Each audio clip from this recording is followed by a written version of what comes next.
Hello, everybody. Welcome to the Two Unholy Healers podcast. We are going to be talking today about differentiating between friends and clients.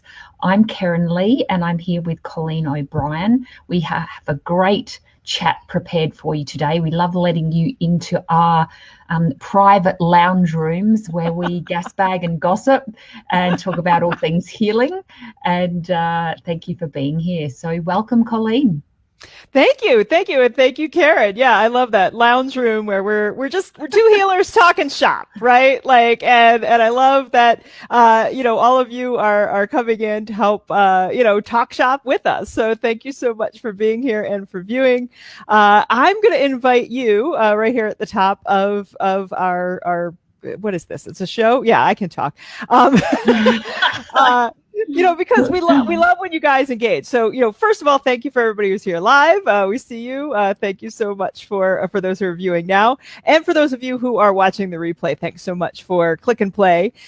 So what would you like us to talk about, right? Like what topics are going to interest you? Do you have some ideas about what you would like us to see? To talk about? What would you like to see us talk about in some future episodes? So, if you've got some ideas or things ping, just put that in the comments, whether you're watching live or, you're watching this on the replay. Oh my God. Why? My brain is just kind of going off in all different directions tonight. So healer's brain today. Have you ever had that when you come to the end of your session, it's time to pay for the client to pay, and then your brain just gets completely fried. It's like, how much do I charge again? And then you try to add up change. This is of course when we're doing cash and stuff like that. A lot of it's online these days, but sometimes you still have those clients, and it's just like, I should do this at the beginning of the session. Well, and I love that healer's brain, because there's so many times where I'll get at the end of the session and be like, wow, that felt really great. What on earth did we just work on? Whether I'm the client or the healer, it's just whoop, it's wow, that was really deep. That was And it's funny when I sometimes will get a client who will come back for a follow-up, and they'll be like, oh, well, last time you remember we talked about this and this and this. And I'm like, okay, sure. Yeah, great. How's that going? And I have no idea, healer's brain. Exactly. Exactly. I think that really shows just how much we're in the moment, and we're kind of channeling that information through, and we're tuned in at that really deep level, and not at that more conscious level, which is why we don't retain that information. Because if we did, could you imagine if we retained everything, all that information from all our clients? Your brain would explode, I'm sure. But we filter through what is relevant, what we need. And it's one of the reasons that I do take a couple of notes, especially in the first session with someone. So I can remember little details like, oh, this person's married, they have 2 children, something like that. So that when they show up next time, it's like you remember some of those basics about them. And I think that helps build rapport. They'll think, oh, okay, she remembers me. She remembers that I have children. And that, I think that's important. But as for those little details, it's like, but it comes out your mouth and then it's gone. But sometimes someone will literally say, can you repeat that? And I'll be like, no. I've got no idea what I just said. That happens more in a class, but yeah, I get it. I get what you're saying. Yeah. Well, and that's a brilliant idea, because that is actually something I don't do. I do not keep client records. I will take notes during a session. And it's, a lot of times, those of you who have had sessions with me, sometimes I'm like, what? I can't even read my own handwriting, and it's really just so that I have a place to navigate, particularly if it's a theta healing session and we're digging down to a bottom belief. Okay, we get to that bottom belief, and then, okay, let's just test the tires and make sure that we cleared all of those other beliefs that got us there. So it's really just so that I have kind of a map of where we are within that session, and then I shred it. I do not keep those, because who knows what, I don't have any personally identifying information on those notes either. But I know other healers, other practices do have more rigid, keeping client notes sort of, files and will actually be like, oh yeah, we did work on this or, so luckily it's not a requirement for the types of healing that I do, but I do like that idea of just, kind of having just, a few basic facts. Yeah. So we've got another viewer. Hello, say hi in the comments. Thanks for being here.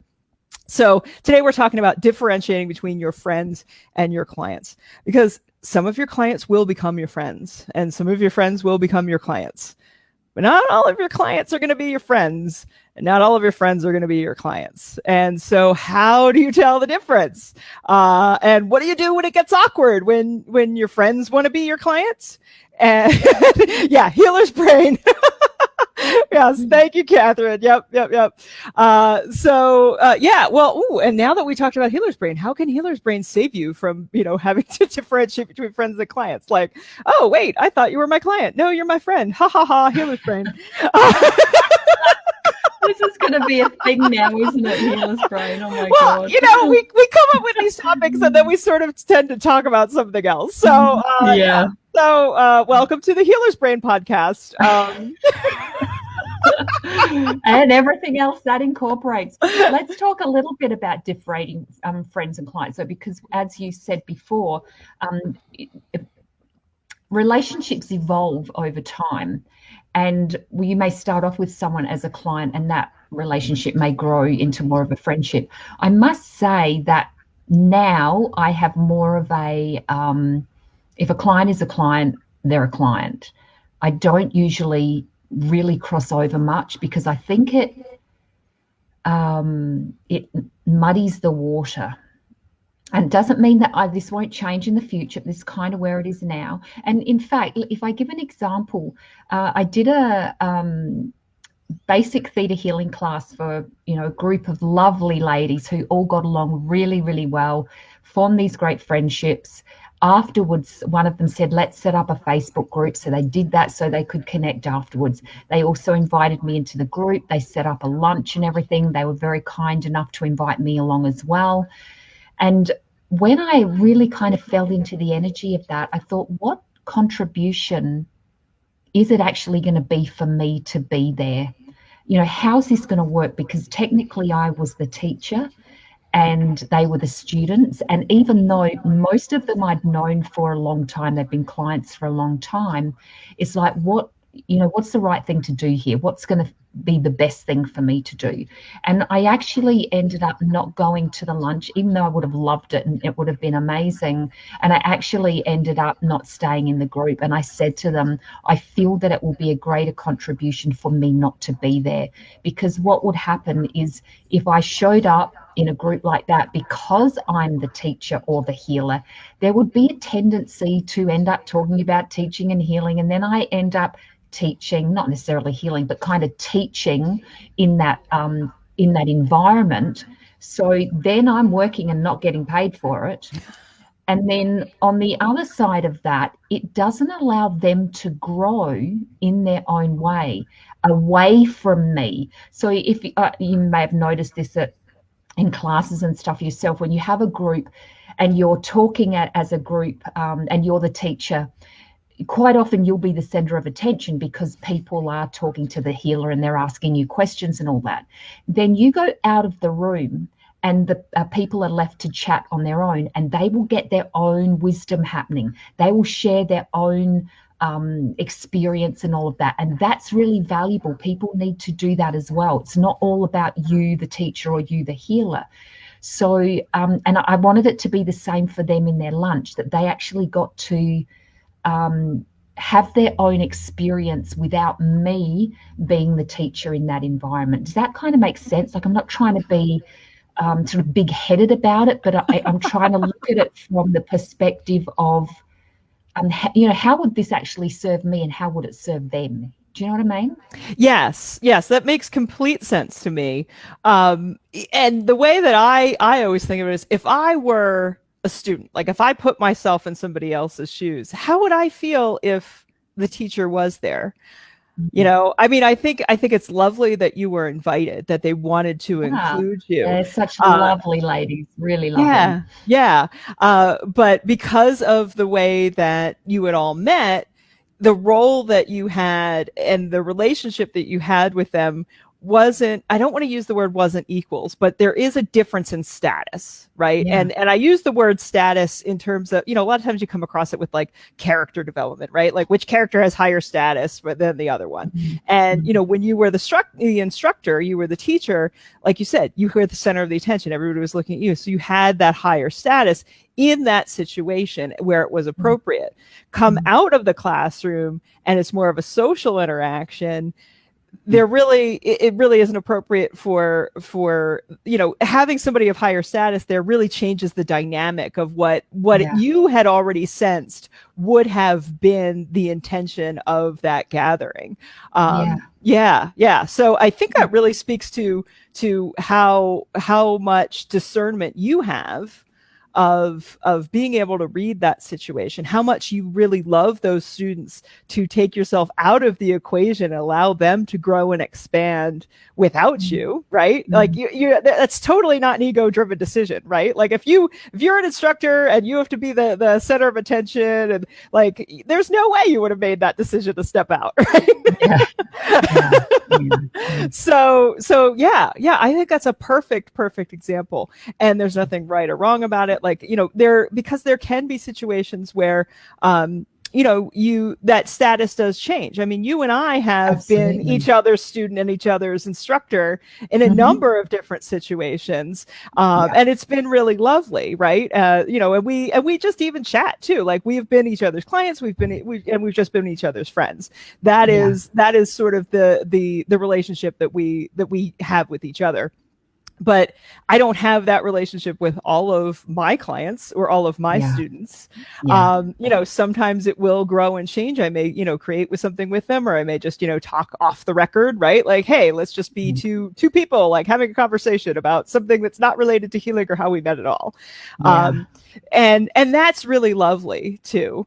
The problem, I think, is when both parties aren't really aware of what is happening or what is going on. And that can happen if, we as healers, we allow that space for people to really be very intimate with what they share. And it's really easy to form a connection from both ends.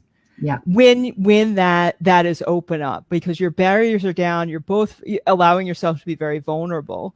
And for, some of these clients and even some healers, they don't really have that in other relationships outside of that healing space. Exactly. And so it can be really attractive, and so it doesn't feel good when somebody comes up as like kind of needy, like, oh, I need to be your friend. I don't have this anywhere else. So I'm going to, and it's like, no, like, you were a client, like that was, within that space. Absolutely. I was there for you.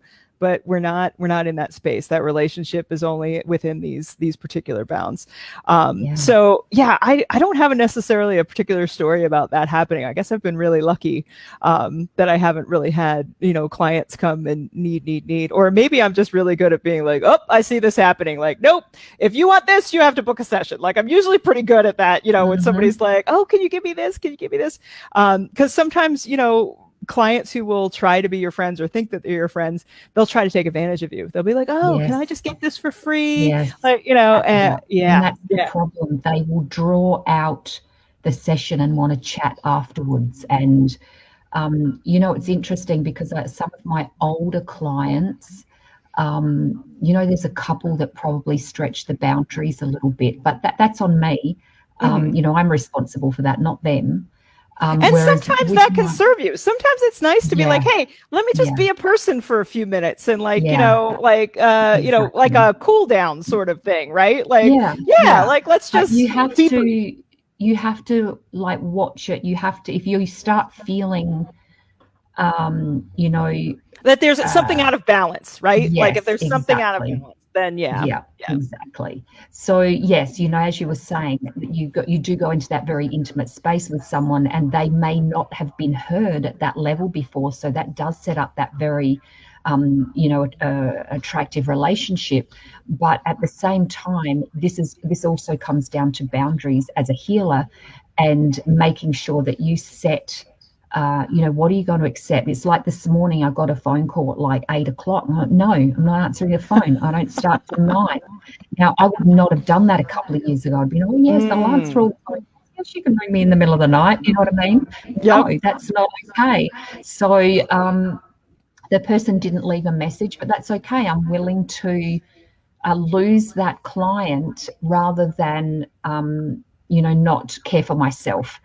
That was my time. My working day will start at 9 unless I choose otherwise, So and I will say, we do have to have boundaries. And forgive me for interrupting you.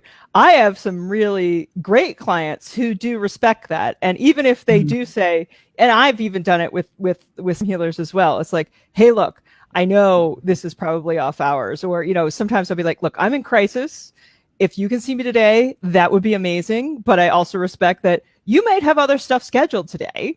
You might not have it available, something for me today. But if you could please get back to me, I would really, really appreciate it. Because then it's like, yes, I know I'm asking for something outside of the norm, but I'm also respecting that there is something there in the norm, right? Exactly. So, and it's in terms of timing, like for me, not everybody knows what time zone I'm in. So it might be an appropriate time for them to contact me, but then, it worked for me one time in the middle of the night when I thought, hey, I've got some funky stuff going here. Hey, Colleen will be awake. But what I do, I think I sent you an email, and then and because previously before that, Colleen and I we'd done swaps together, but I'd not been a client of hers. But this day I needed help in the middle of the night. And I reached out in the middle of your night, in the middle of my night, and I just reached out and said, "Hey, you busy? Would you be willing to do a session with me?" And what that did was it let her know there's something going on, and are you willing to, to do this? It gave her a moment to think about it and make that choice. Well, sorry, I'm not available now.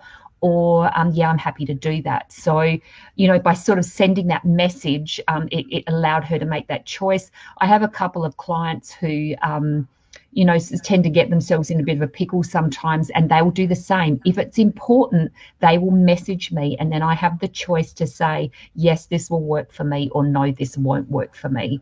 And what I found was, usually kind of works out, and the occasional times when it's not appropriate for me to do that, it's actually created something greater for the person by actually dealing with that situation themselves. So I think we have to let go of that, we have to save everyone thing. When we're actually really honoring ourselves, the universe takes care of all the details.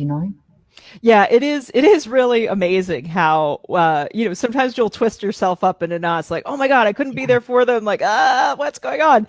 And then you finally do find out what happened, and you're like, oh, wow, like that totally worked out. That's amazing. Yeah. They would have like this clarity or something, after, I called you and that didn't work out. I was able to hook up with this other person, or something else happened, or the situation got resolved on its own.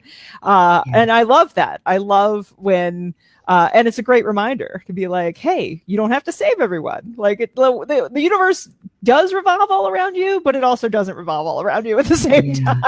Yeah, exactly.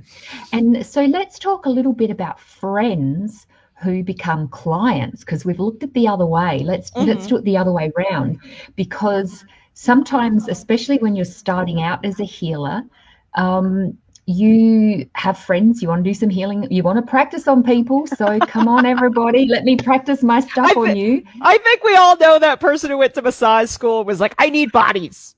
I need to practice. And you're like, do I really want to get naked with you? Like, what's going on?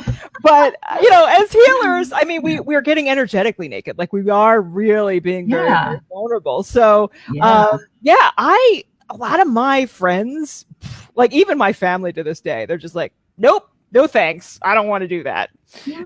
Which is great. Like they know what they want, and they're not like, trying to please me or be like, oh, I feel like you're my friend, so obligated. I'll help you and support you. Like they support me in other ways. Like they're just not actually going to be the client, right? Yes. For me, the friends who have become clients are the ones where it just sort of happens organically. Like they either hear about, when I'm talking to them, like I'm talking shop with them, or they're telling me about something that's going on in my life, and I'll just be like, well, I kind of get this intuitive message. Like, what if sometimes I'll spontaneously go into a session with them, And then they'll be like, oh, wow, I didn't realize that was what you did. Like, that's amazing. So yeah, very few of my friends deliberately become clients. They sort of accidentally fall into it. Yeah. And I think one of the things for new healers, especially to remember, is when you're in that situation, you have friends that are, want to come for a healing session. They want to come for a healing session. Remember that it's important to educate your client to be, your friend who's going to be a client, on how you wish to be treated as a healer. So what that means is to show up as the professional, even if it's your first healing session. Like, go into that and be professional. Treat them as if they were a real client that was, paying money, that had, found you off, the internet, or a referral from a friend or whatever, and that you are doing a professional session on them, and then expect to be equally rewarded. So whether that is through, a hug or a gift or some flowers or money, or, they wash your car, or whatever it is. I have a friend that never pays me for healing, but she is a contribution to my life in other ways. And we never tally up, or you did this or you did that.